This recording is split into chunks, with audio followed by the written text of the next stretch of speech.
Coming up on Chopper's Brexit Podcast. Well, I love Chopper's Brexit Podcast, but don't you want to get onto Chopper's Global Trade Podcast? Chopper's Podcast of the Future. Chopper's Podcast of Opportunity. Liz We Truss, don't be this is talking amazing. Keep about talking. this. Hello and welcome to Chopper's Brexit Podcast. I'm Christopher Hope, the Telegraph Chief Political Correspondent. I am, as always, hunkered down in the Red Lion pub, right in the heart of Westminster. And it's my birthday.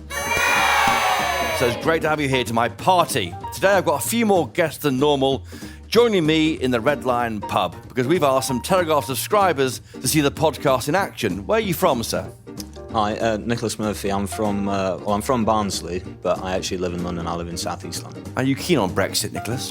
I actually voted Remain, so I guess you could call me a Remainiac. But I'm interested to see what everyone's got to say. And who's sitting next to you? So this is my girlfriend, Kelly. Hi, Kelly. Hi. Where are you from? Originally from Southampton, but I live in South East London as well. Do you vote for Brexit or you? I'm a Remainer as well. Good. And who's next to you?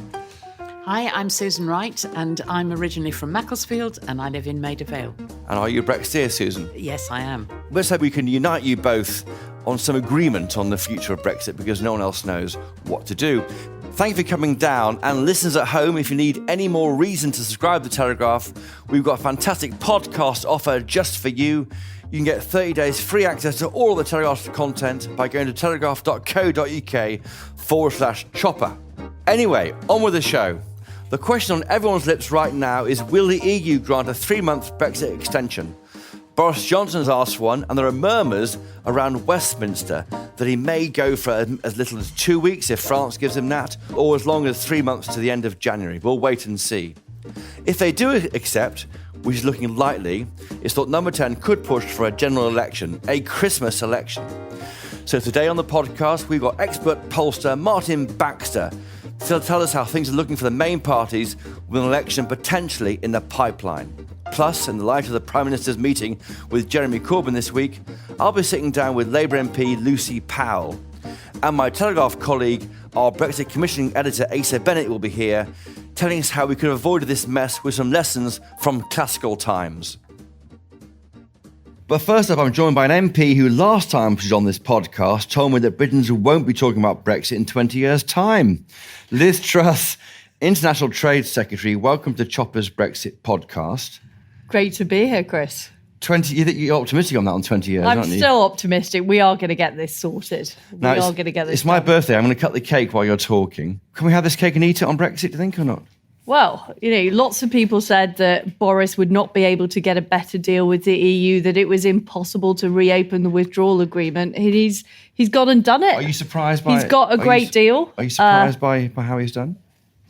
I'm not, because I think that I said when I backed him in the leadership election that he had the oomph to get things done. And I think that's what he's shown. The momentum is with him. The vast majority of the country are with him. My constituents are very happy with the job he's doing as Prime Minister, and they want Parliament to go out there and support him rather than being a bunch of delaying, obfuscating. It's not happening. I mean, he's dangling on a string, a Jeremy Corbyn-controlled string, because he can't even call an election, can he? Well, the idea that Jeremy Corbyn is controlling anything is a joke. I mean, he is running scared of an election. He won't say what he wants to do about Brexit. We know that lots of MPs in Parliament basically want to stop Brexit. That was what not voting for the programme motion was about. Of course, they've had lots of time to scrutinise exactly how Brexit is going to work. They've had 3 years and they're refusing to move things forward. Well, to be fair, I've got it in my hand here, the European Union Withdrawal Agreement Bill here, and all of its 210 pages together with notes. If you're asked to buy a car and told to make a decision in a few days or something, or your house, you're going to wonder, what's the rush? And are there some Well, if you'd been discussing buying that car for 3 years and you'd been talking about all the different model specifications, I think you'd have a pretty good idea of the key elements. So you need to look. But they hadn't seen the car until Of course they have, it was because unveiled the by Prime Boris. Minister's been absolutely clear that we wanted a deal that enabled us to control our own rules and regulations, to strike a free trade deal with the EU and the rest of the world. That's what he's delivered here. That's all outlined in this document. The fact is that the MPs who didn't support the programme motion just want to delay things. And we've already had several delays to Brexit. It hasn't achieved anything. We all want to get on. I mean, I love Chopper's Brexit podcast, but don't you want to get on to Chopper's Global Trade podcast? Chopper's podcast of the future. Chopper's podcast of opportunity. Liz We'd Truss, all be this is amazing. talking Keep about talking. this. Exactly. You know, you have a bright career ahead of you, I know. Chopper. I know. Talking about the great opportunities that we can have. It's quite debilitating. Striking these new free trade deals. Are you sick of Brexit? Well, I am sick of this stage of constant talking about an excellent deal the Prime Minister has secured. Wouldn't a second vote solve that, though? No, absolutely wouldn't. People voted for this 3 years ago, and there would be a huge crisis of trust in our politics. People are already not very happy with Parliament. If you go on the street and ask people what they think about the UK Parliament, it's not very polite. You know, it's not just people in Britain as well who are waiting for MPs to make a decision. I travel around the rest of the world. They are waiting to do trade deals with us. They want global Britain to come to realisation. They want those opportunities. And you know, it's just hugely frustrating that there are people who won't be honest. They won't be honest and say they don't want Brexit and vote for a revocation. Instead, they're coming up with all these excuses, all these reasons. How many deals have you got ready to go? Well, we've already done a lot of deals transferring the existing European trade deals. The US have published their negotiating objectives. They're keen to get going with us. Yesterday, I launched a process for Japan to get a trade deal going with them. I launched a process for input from British business. Australia and New Zealand are also very keen to get going on a trade deal. So we've got a lot of other countries waiting, big opportunities for British business. There's a great opportunity for an excellent trade deal with the EU as well. And this deal is harder than the one that Theresa May offered in April, isn't it? I mean, it's better. It's better. It's better. Because what it does is it gives us control of our own rules and regulations. It means that we have the freedom to do things differently, but we can also have a great trade deal with the EU with zero tariffs. And the EU have agreed to that. Contrary to all the predictions people are making, the EU has agreed to that. Where do you sit on the issue of an election? Should we get Brexit done and then have it, or just crack on now and have the election before Brexit's done? What we want is for Parliament to support a programme motion to get this done as soon as possible. But I was one of the people who voted for an election. We could have had an election by now. We could have cleared this issue up. We could have got a decisive Parliament, and the Labour Party have stopped that happening. So I think the Labour Party either need to support the rapid completion of Brexit so we can leave on the 31st, or they need to support an election. And you think an election now before Brexit? What would be your opinion on that? Well, if Parliament is not prepared to vote for the Brexit deal the Prime Minister has secured, of course we have to have an election. That raises that Nigel Farage problem to you, doesn't it? Because he can say he will say this deal isn't Brexit. You might say it is Brexit, and then he'll promise to make sure we have a hard Brexit if he gets some say over the future direction of the government. The fact is, a vote for the Brexit Party would be a vote not for the Prime Minister to be in office. And the Prime Minister is delivering Brexit to a rapid pace. I think the British public can see that. They can see it's Parliament that have taken the powers away, have written the letter to the EU. And what we need is an election to give the people the opportunity to support Boris's strategy, and you're a big, which I believe they do. You're a big supporter of Boris Johnson's campaign to be leader. And when you were last on here, you came on here to support his campaign. What happened to his Brexit do or die pledge? Do you think people understand why he hasn't been able to deliver that, given we're likely to extend beyond Halloween? Well, I don't support your defeatism there, Christopher Hope. I believe that we can do it. And we are waiting. By next Thursday. We're waiting to hear what the EU have to say, but it is in their hands about whether they give an extension. I think in the same way, many people in this country are annoyed with the obfuscation and delay of Parliament. I think the EU are as well. They want to get on with negotiating the free trade deal. So I hope this is brought to a head very quickly. Do you need a new Royal Yacht Britannia to help sign trade deals, Liz Truss? Well, I'm always up for any brilliant British craft that is putting the message across overseas. So I was in New York with the British Mini We export £8 billion worth of cars to the US. I was on a Brompton bike in Sydney Harbour, and your idea, I think, is a very attractive one. A trade yacht. You also have the equalities brief, don't you, in government? Is that right? I do.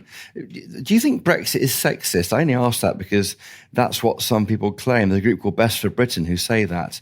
In a sense, I think they mean that women will be worst hit from a hard Brexit as they see it. Is there any sense in this, do you think? Women were just as likely to vote for Brexit as men.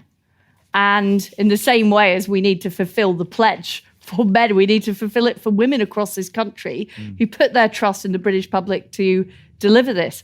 It's my view that Marxism is sexist. Okay. Crashing the economy, having a Marxist prime minister, there's 1.9 million more women in jobs since 2010. All of that progress could be reversed if we had a hard left Labour leader in office. So Brexit for me, and particularly on the trade side, is about giving people new opportunities. Women-led businesses, entrepreneurs, more opportunities to trade overseas, to work, to set up new businesses. It's about opportunities for women and men and the whole country. Whereas the alternative, a Marxist prime minister, is about nationalising industry, appropriating property. That would be a disaster for women. That would push back all the progress we've made. Well, Liz Truss, it's been great to have you on. Thanks for the cake. Liz Truss, International Trade Secretary, thank you for coming on Chopper's Brexit Podcast.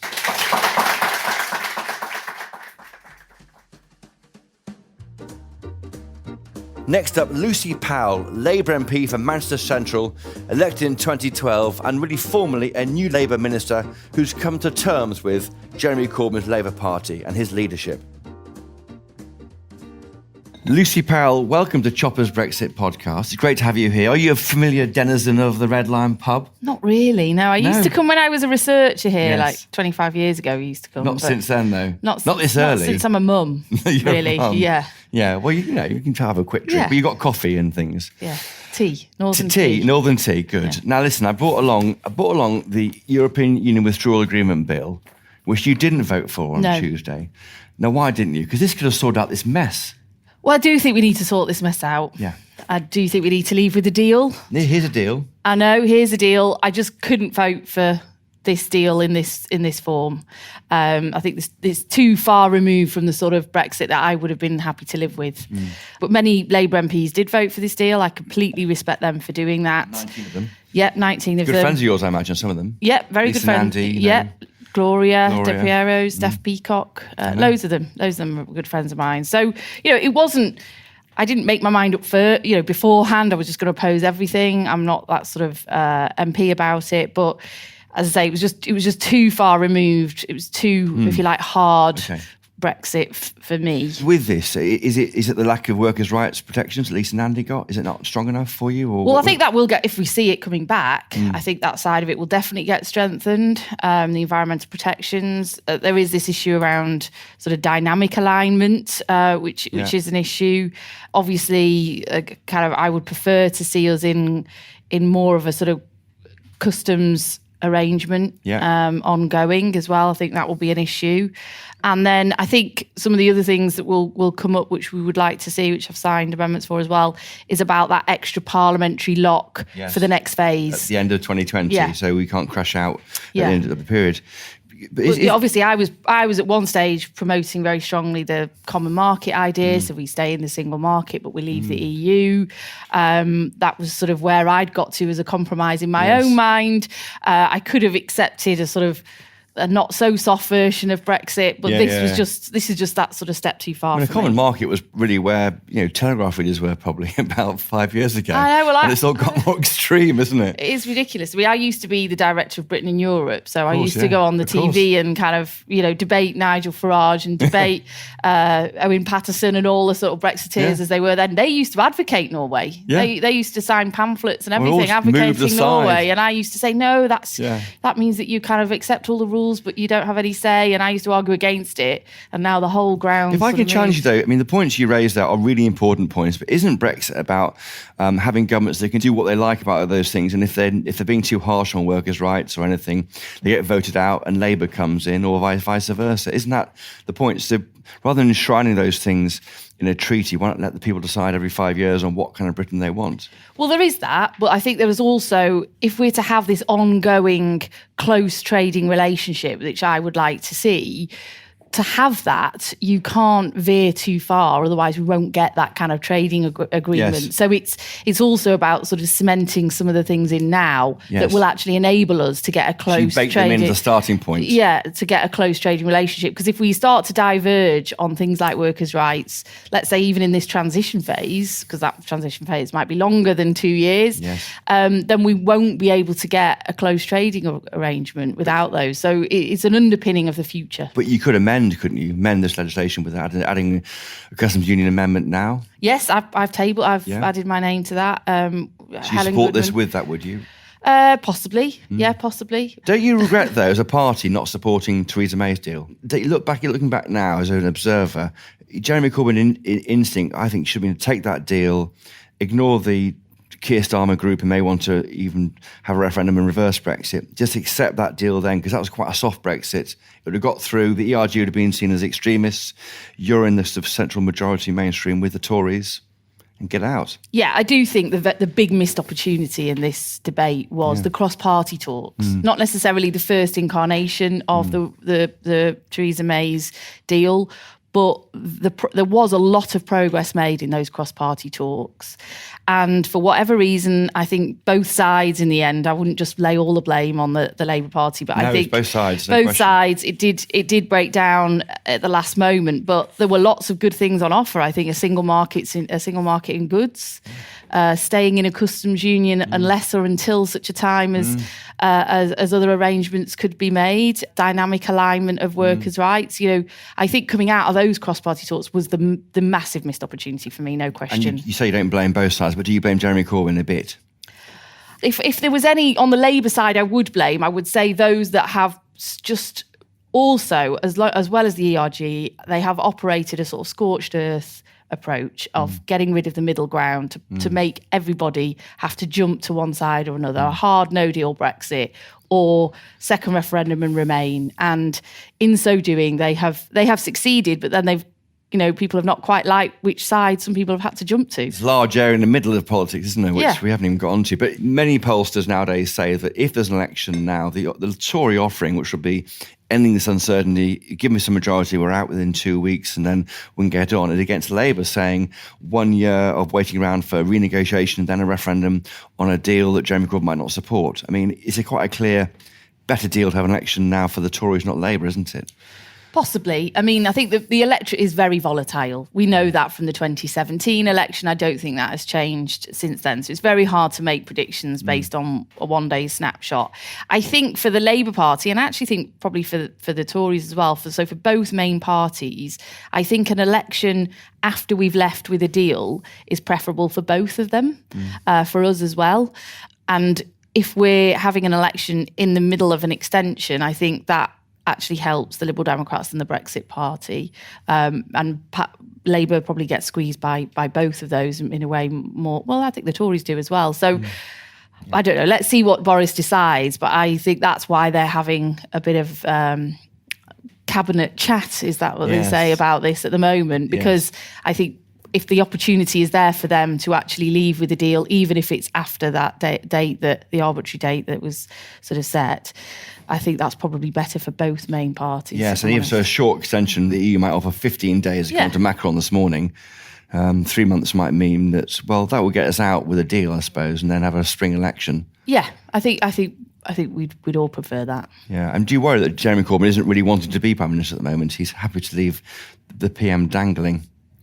No, I think He's playing it quite well, you think? I think, well, given the state of play of the. I think if there's once an extension is agreed, there will be an election if that's what both the main leaders want. And I think Jeremy said that we'd vote for that, and of course we would. I mean, we're MPs and we're Labour MPs, and we want to get rid of this current government. We think we could do a better job. So, we'll relish an election and we'll want it to come as soon as we possibly can. Any questions from our Telegraph guests here? Any hands in the air? Hi, Nicholas. Hi, My Nicholas. question is, do you think that Jeremy Corbyn is the right MP to lead Labour into an election against Boris Johnson, given that Boris Johnson is clearly taking a side in the Brexit debate, and the growing momentum, for better phrase, for the growing SNP movement also. Can he unite the Scottish Labour vote and the English Labour vote? Well, he is the Labour MP that's going to be leading us into the election. He's the leader of the Labour Party, and he's going to be the leader of the Labour Party into and during that next election. So there's no kind of question about that. There's really. rumours replacing him, isn't there? There are rumours about replacing him. I know. I mean, I think there's always those rumours, aren't there? Any leaders are always facing that challenge. It won't be that long till there's rumours about Boris It won't be. He's coming to the other end of his honeymoon, I suspect. I mean, look, there's no question we live in like a populist sort of era, don't we? And I think one of the challenges of Brexit, I mean, I think actually the way Jeremy's tried to bridge both sides in the Brexit debate is to be applauded. And I agree with him about doing that. Maybe he could have done that a bit more forcefully. Maybe, but I think, the way the whole debate gets presented now as one side versus another and the extremes of those has meant that sort of voice in the middle has been a bit lost. But I think he's been right. Of the 20 seats, the top 20 seats that voted Remain, nearly all of them are Labour. Of the top 20 seats that voted Leave, nearly all of those are Labour as well. So we actually, probably more than the Tory party, represent the extremes of that debate. And those seats that overwhelmingly voted Leave, these are long-standing heartland Labour seats, Barnsley East, Ashfield, Bolsover, represented by Dennis Skinner. These sorts of seats have been Labour for 100 years, and I worry about us turning our back on those electors. And those, I do. I respect that this is historically where the Labour Party's come from. And I do object to a view of, actually, I just think these people are a bit thick, a bit ill-informed, a bit racist Totally at times, and we don't want to represent them anymore. I want to represent them because they're Labour people, they're Labour communities, and it's our job to try and represent them. So I think Jeremy's tried to bridge that as best he can, and he has come under kind of attack, really, from both sides trying to do that. Lucy Powell, Labour MP for Manchester Central, thank you for coming on Chopper's Brexit Podcast. My pleasure, thank you.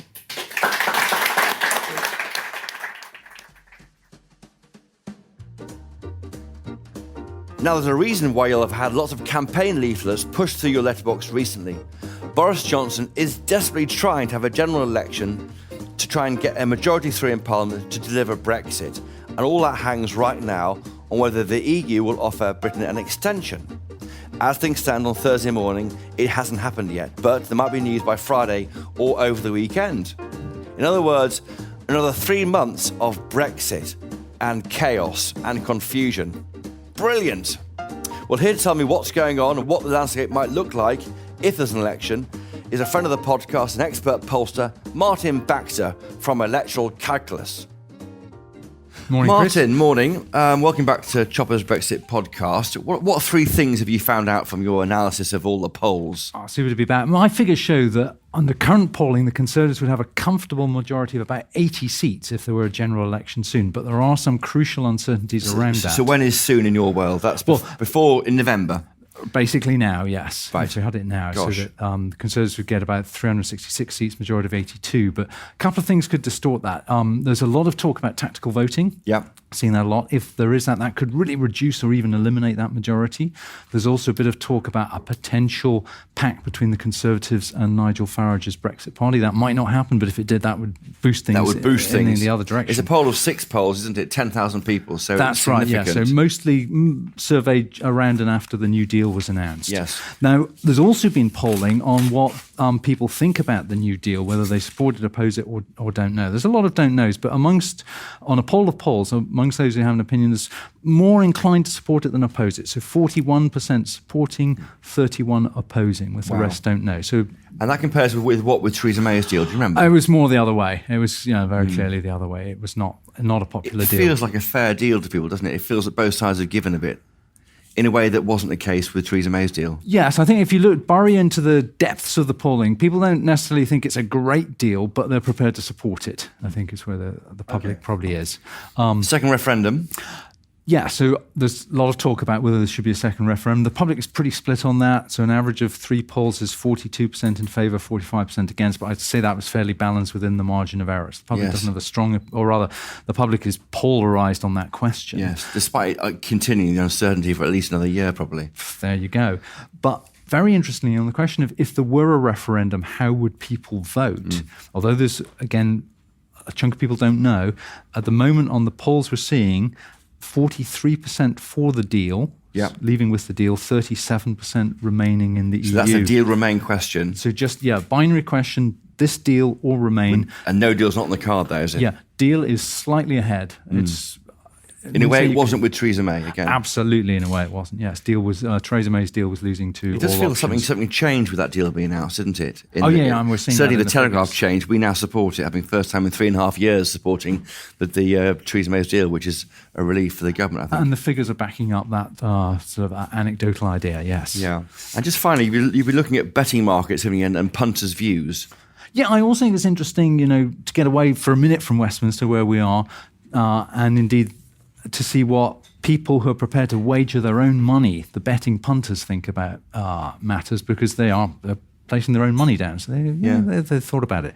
So what we've seen is a big change in the probabilities from the betting markets, from Betfair Exchange particularly is a good one to look at. Yeah. That no deal has shrunk right down. It's now only 4% chance of happening, so people thinking that's not going to happen From anymore. where, say, before the deal It was up? up at 30% at some time. Goodness. In the summer. Yes, exactly. The chance of a deal passing, which was at about 50%, is now down to 30%. Chance of a deal passing this year. The chance of Article 50 being revoked is holding steady about 20%. That's Lib Dem policy, of course. Still might happen. Well, if Parliament runs out of options, that is an option they could always go to. But it's quite difficult now when there's a deal on the table, I'd say, to actually reject that unilaterally, as it were. Yeah. And then the chance of an extension and a general election is quite high. So according to the punters, there's a 73% chance that we will have an election before Brexit. Was this a survey before the vote on Tuesday? This is a survey from, this is market data from yesterday evening. All right, because they're looking at an extension now, aren't they? So that's almost baked in, isn't it, into the thinking on Brexit now? Oh, yeah, we're going to have an extension, Yes. yes. Whether we have a general election, I'd say is less clear, because all the arguments we're talking about now, which would encourage the Conservatives and Boris Johnson to want an election, are also arguments for Jeremy Corbyn to think maybe I don't want an election quite yet. So the conclusion of this is Corbyn would be mad to have an election, don't you think? And Boris is desperate to have one. Yes, I mean, the job of the opposition is not to give the government what it wants. The government wants an election, so you can imagine. But also, their other job is to win power and bring in policies they want to do. Indeed. So obviously there'll be a part of the Labour movement that thinks, well, we overturned a poll lead by the Conservatives last time, we can do it again, let's go for it. But there'll be other people, lots of Labour MPs, looking at these figures, seeing the impact on their seats, particularly in the Midlands and North and Wales, where they might be vulnerable, and thinking, do we want to do this now? Do we want to have an election? How solid are these Christmas? numbers? Because we saw that 20% lead before the May 17 election, when we all drank the Kool-Aid and thought the Tories were going to win a triple-figure majority. Well, I've looked at those figures really closely, Chris, part of my studies, and I think at the time they were correct. When the election was called, the Conservatives did have a big majority, and if you look at the polling closely, that just slid week by week and day by day through the campaign. It was the quality of the campaigning. Absolutely. Now, that's not to say, of course, that these figures are certain, because what the difficulties we've got this year is that the pollsters are very divided. Some pollsters think the lead is very large, it's more than 15% or so. Others have it much smaller. The average is around 10%. So if the average is true, that's good for the Conservatives. Yeah. But if the pollsters, some of the pollsters must be wrong because they're so divergent. So it could be a lot closer than it looks. We don't know for sure. Now, Martin, if I took your wallet and then took you to the bank and went to the cash point, took out £10 and made you put money on an outcome, what would you put your money on, say, an election before or after Christmas? I think if I could get good odds on it, I would vote against an election before Christmas. I think Labour aren't going to do it. That's my hunch. So, Martin, today we've got some Telegraph subscribers in, and I think one's got a question. Susan, what's your question for Martin Baxter?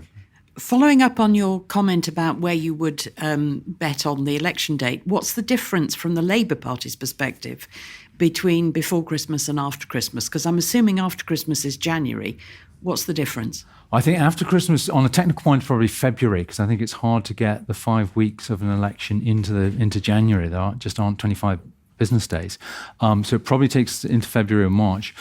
It's the old thing that politics is all about options. And if you delay, you have more options. So there may be some people in Labour who think that a change of leader would be a good thing to accomplish before the next general election.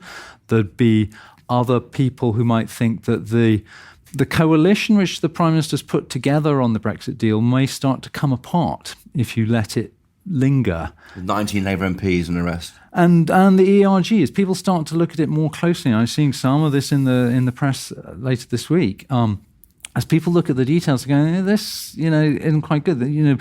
There may be the feeling the Prime Minister's promised slightly contradictory things to different groups, and if that, time might erode that majority. So it's like Mr. Micawber in Charles Dickens, that the Labour might wait for something to turn up, that things are not looking very good now, so if you wait, they might get better. Martin Baxter, thank you. And we'll put your notes from your electoral calculus briefing there into our show notes. But thank you very much, Martin Baxter. Thank you.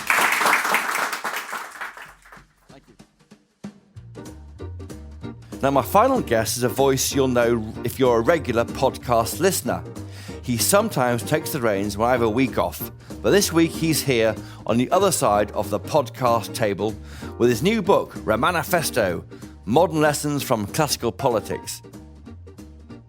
Asa Bennett, welcome to Chopper's Brexit Podcast. Salve, Chopper. That means welcome, Chopper, doesn't it? Absolutely. Latin. Don't worry, we're not going to do this whole conversation in Latin. Yes, we can have subtitles for the listener. Well, my mum's a classical teacher, so she'd love this book, I think. But what made you think about taking lessons from classical politics? Well, to be honest, It's not an obvious idea. I know, but I thought, given how fast the Brexit process is going and how so much of newsprint rapidly ages, why not go to ancient history for the parallels, given all the characters who've studied Latin and how many examples they point to, they've inspired me. Like Boris Johnson, our new Latin graduate Prime Minister, as well as Jacob Rees-Mogg. So, for example, I had an encounter with him during the Brexit process where he was saying to me back in the days that he was chair of the ERG and the ERG were loyal to the Prime Minister, Theresa May, that we are her Praetorian Guard. And I pointed out that they famously assassinated many of their emperors. Yes, they did. He said, pause, saying, in the back. only the bad ones, they said. He's like, well, we've seen what's happened since then. Your front cover has a picture of Boris Johnson in a triumphal chariot. Yes, and do you want to read out what it says on the side of the chariot? Dynamus 350 milliones EU per septimana, donemus potius nostro NHS. The Vote Leave slogan there for you. With Jacob by there fanning him, reminding him he is but a mortal, not to get too ahead of himself. In English, for listeners, what does that mean in English? Well, we give 350 million to the EU every week. Let's give it to the NHS instead. And the thing is, the Brexit has been really a cornucopia of material for this, because I've found myself examining Boudica for lessons, in that the riots and revolts she led came from East Anglia, some of the most Vote Leave Brexity friendly territories. Boston, or that bit far north. Yeah, I think some of the tribes have come down from there, but even then, really, it's UKIP sort of territory, Brexit Party heartland. UKIP Boudica. You can imagine, because she wanted to get the European superstate off her grounds, and they were trying to shake her down and her people for money, because obviously the Roman Empire was needing to top up the tax rates, imperial coffers, and so hence this is why they did all sorts of beastly things. Was there a Roman rebate in the old days? Well, this is the thing. I mean, I suppose the ancient equivalent back then was burning down London, so a bit savage, granted. It was, but nonetheless, we haven't got there yet here. Oh no, it may happen if they revoke Brexit. Of course, but look, let's be thankful we're in a much more peaceful modern politics now. But nonetheless, the same impulses were driving it. The idea of sort of British freedom and the sort of the European sort of massive empire, the Roman Empire, far bigger than Jean-Claude Juncker and his imperialist dreams may envisage. We're trying to squeeze them down. We don't know for £350 million a week, but nonetheless, it was too much. And granted, she did well. Were we net givers to the Roman Empire in tax terms? We were lucrative. When we were in the old, we were an absolute cash cow. They were mining us for all sorts of minerals and resources. And as well, when they were there, the Roman Empire, their army was investing in our economy. Archaeological evidence shows we were doing better than Germany and France. Our houses were made of much finer material. We were the dynamo of Europe. Obviously, we can go on about supply chains of the Roman Empire and all that. And when the empire did fall, it was a bit problematic. Yes. There was a hard border, wasn't it, on Hadrian's Wall? Yes, very hard. It's I've seen it. I've walked on the border. It's a very hard border. It's quite a symbol of imperial might. I felt there were lessons for Emperor Trump in America, as given the sort of way he's not built a wall yet, and we saw that Hadrian at least managed to. And where would you put the modern day political characters in Roman times? I mean, I know that Peter Bone said that Theresa May could be the Brexit Boudicca, Boudica, however you describe it. This is what's ironic. While granted, Boudica May did not deliver us freedom, admittedly, Boudica herself was slaughtered in a field by the Romans when she could have won that battle. Yes. You could argue that Theresa May could have won had she played on her own terms, had she fought the Europeans more tactically, just like Boudica could have. So maybe she was the real heir to Boudica. But in a sense, I think Boris Johnson is fascinating because, of course, he said that he compares himself variously to Augustus. Yes. Cicero? Cicero, he's the wit and rhetoric of Cicero, but also Cincinnatus, who was a mythical Roman leader who saved Rome from times of turmoil with rebels threatening the city, coups and all sorts of things happening. And he took about 21 days to save Rome, then resigned soon after. Granted, Boris wants to last for longer than that, but then Cincinnatus was Mr. Do or Die. Right. And Augustus is the man who made the empire. He sort of purged his enemies in the same way Boris acknowledges he got rid of the 21 Tory MPs who defied his will on no deal. What lessons have you learned, do you think, from Roman times that can inform modern day politics? To be honest, that just how relevant they still are and how little we have changed. I thought back to Monty Python's, what have the Romans done for us? Yes, they made modern sanitation. Yes, they did all sorts of things. Straight roads. But also, they gave us modern politics. We've just changed our outfits. Didn't Greece do it? Well, Rome stole it, refined it, and then made it a sort of whole new level more dramatic. In that, back then, they were mucking around with sort of tablets of wax, and now there's tablets of, iPads and all sorts of gadgets. I mean, let's put it this way. There was a lovely tale of when a Syrian king was taken prisoner in Rome, and he came back to his people, and he learned all about these Roman politics. Very exciting. He went around madly shaking people's hands in the city of Antioch, and they were all very confused. They thought he went bonkers. And actually, he just learned about modern campaigning. Respecting voters. Pressing the flesh. Well, Asa Bennett, your book, Romanifesto, Modern Lessons from Classical Politics, is out now from Biteback for a bargain, $11.99. I hope all the listeners buy it and support this epic work. Asa Bennett, the Telegraph's Brexit Commissioning Editor, thank you for coming on Chopper's Brexit Podcast. Thank you, and happy birthday. Thank you.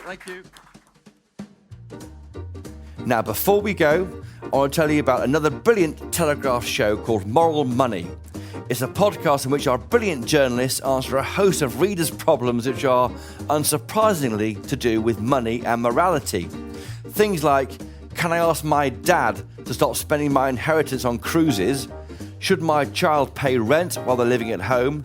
And is it okay to travel first class while my husband goes economy? The answer's no to that one, I think.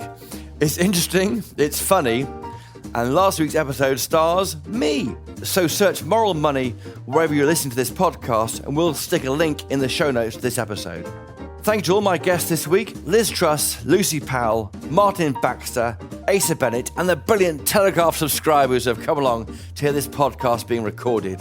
Thank you to the podcast producers, Theo Ludidis, Elliot Lampitt, and for the last time before he emigrates, my old friend Pete Norton. If you're enjoying this show, do leave us a rating and a review at iTunes. Thank you to Blue Dolphin Star, who left us a review which we wholeheartedly agree with. Blue Dolphin Star wrote, a podcast that makes you think and want to drink. Well, we welcome you, Blue Dolphin Star, to the Red Line Pub. If you want to get in touch, please tweet us at Brexit Broadcast or email us choppersbrexitpodcast@telegraph.co.uk. And don't forget, you can get 30 days free access to all of the Telegraph's content by going to telegraph.co.uk/chopper. And always buy your copy of the Daily Telegraph. It's brilliant. Until next time, cheerio!